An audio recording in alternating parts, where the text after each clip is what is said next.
Hello दोस्तों, नमस्कार। आप सभी का मेरी इस वीडियो में बहुत बहुत स्वागत है। तो मैं आज आप सभी के लिए लेकर के आई हूँ डिनर की रेसिपी। तो ये डिनर की रेसिपी बहुत ही लाइट है, तो आपको डाइजेस्ट भी जल्दी हो जाती है, तो इस बात का आप ध्यान रखें। और मैंने यहाँ पे कुकर में चढ़ा दिया है 2.5 गिलास पानी। तो मैंने 2 लोगों के लिए ये रेसिपी बना रही हूँ, तो आप भी उसी हिसाब से कम ज़्यादा अपने घर पे पानी रख सकते हैं जितने आप लोग हैं, जितनी आप दाल बनाते हैं। यानी कि अभी तक आप 4 गिलास डालते थे दाल में, तो आप 1 गिलास थोड़ा सा एक्स्ट्रा डालिए पानी, तो उससे काफ़ी अच्छी बनेगी दाल। या ही बहुत पतली बनेगी और ना ही बहुत थिक बनेगी, तो ये मीडियम होती है। तो उस वजह से आप इस बात का ध्यान रखें। 2.5 गिलास मैंने पानी लेकर के 2 मुट्ठी मैंने यहाँ पे दाल ली है अरहर की, और थोड़ी सी हल्का सा 1 चम्मच ज़्यादा हो गई थी, तो दिक्कत नहीं है, आप डाल सकते हैं। क्योंकि दाल भी इसमें गाढ़ी रहती है तो अच्छी लगती है खाने में, बहुत ही पतली नहीं बनानी है हमें। और सभी को अच्छे से मैंने धुल करके कुकर में डाल दिया है। डालने के बाद में हम इसमें नमक डाल देंगे अपनी आवश्यकता अनुसार। तो इस बात का आप ध्यान रखें कि जितना आप नमक रोज़ खाने में यूज़ करते हैं उससे आधी हल्का सा 1/4 चम्मच यानी कि ज़्यादा रखें। क्योंकि जो आटा होता है वो एक्स्ट्रा नमक को सोख लेता है। तो जब हम दाल में नमक डालते हैं तो हमारी दाल फिर फिक्की हो जाती है। तो इस बात का आप ध्यान रखें, हल्का सा नमक ज़्यादा ही रहे तो अच्छा रहेगा।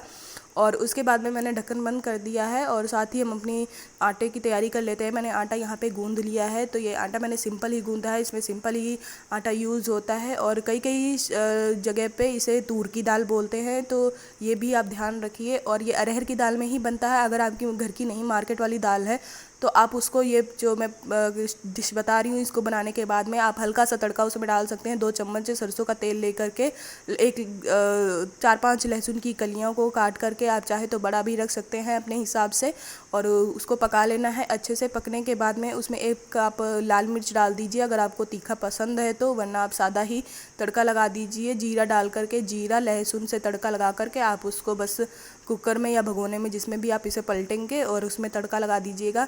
फिर ये खाने में काफ़ी टेस्टी लगेगी उस दाल में। और ये हमारी अरहर की दाल घर की बनी हुई होती है, तो ये सादी ही बनती है और इसमें सादी ही खाने में टेस्टी लगती है। और ये फरे जो बना रही हूँ मैं, ये इसी दाल में बनते हैं, बिल्कुल सादे।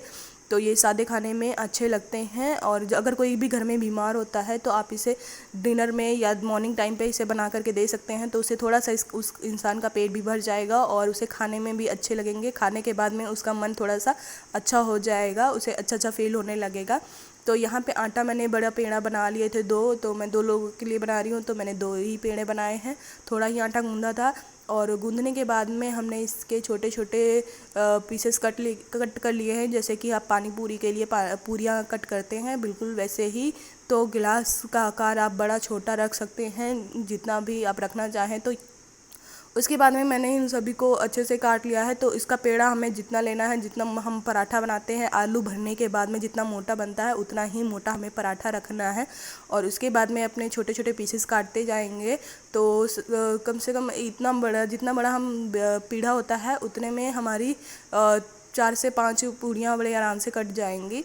उसके बाद में मैंने सभी आटे को इसी तरह यूज़ कर लिया है, बिल्कुल भी आटा बचाया नहीं। जो लास्ट में बॉल जितना बचता है उसको भी आप अपने बेलन से बेल लेंगे तो बढ़िया से बिल जाएगा। और उसके बाद में इधर पानी गर्म हो गया था, दाल गर्म हो गई थी, और साथ में ऊपर वाइट वाला झाग आया था, तो उसको मैंने निकाल दिया था काफ़ी हद तक।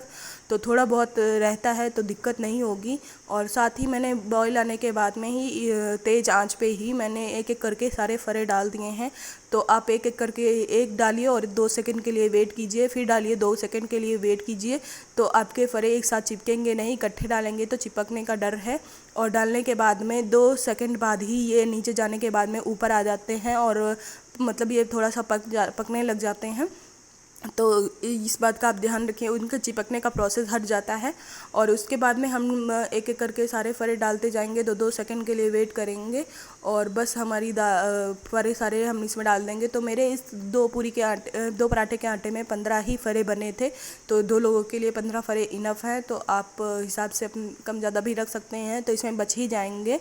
तो मैंने यहाँ पे एक छोटा से आम का टुकड़ा डाला है। तो अगर आपके घर पे अवेलेबल है तो आप डालिए, नहीं अवेलेबल है तो आप मत डालिए, कोई दिक्कत नहीं होगी। और डालने के बाद में हम चम्मच से हल्के से हाथ से चला देंगे ताकि फरे कटे ना, बिल्कुल हल्के से हाथों से चलाना है। और चलाने के बाद में हम इसे ढक्कन बंद कर करके 2 सीटियाँ लगवाने के बाद में 5 मिनट के लिए धीमी आंच पर रख देंगे। अगर आपके घर पे दाल 2 या 3 या 4 सीटियों में पकती है तो आप इस बात का ध्यान रखिए, दाल उतने टाइम तक ही पकानी हो और बस 5 मिनट के लिए बिल्कुल मीडियम फ्लेम कर देना है ताकि हमारी दाल अच्छे से गल जाए। उसके बाद में हमारी ये फरे बिल्कुल बन करके तैयार हैं। हम ढक्कन खोल करके देखेंगे और बस आप इन्हें सर्व कर सकते हैं या आप किसी भी कंटेनर में इन्हें सर्व कर सकते हैं। हमारे घर में ऐसे ही कटोरे में ही खाए जाएंगे, तो मैंने कटोरे में थाली में रख करके सर्व किया है। और ये देखिए बिल्कुल बढ़िया से बने हैं और ये खाने में बहुत अच्छे लगते हैं। बूढ़े बच्चे और सभी हमारे जैसे लोगों को भी बहुत खाने में पसंद आते हैं। तो आप इसे डिनर में बना करके दे सकते हैं। तो बिल्कुल ही लाइट ऑप्शन है। अगर आप रात को हैवी खाना खाना पसंद नहीं करते हैं, हेल्दी खाना खाते हैं, तो आप इसे बना करके खा सकते हैं, एंजॉय कर सकते हैं। तो आप सभी को अगर मेरी वीडियो थोड़ी सी भी अच्छी लगती है तो प्लीज़ मेरे चैनल को सब्सक्राइब करें, लाइक करें, शेयर करें। तो मिलते हैं अपनी नेक्स्ट वीडियो में। तो आपने मेरे इस वीडियो को देखा तो उसके लिए थैंक यू सो मच। और ये रेसिपी आप ट्राई ज़रूर कीजिएगा, तभी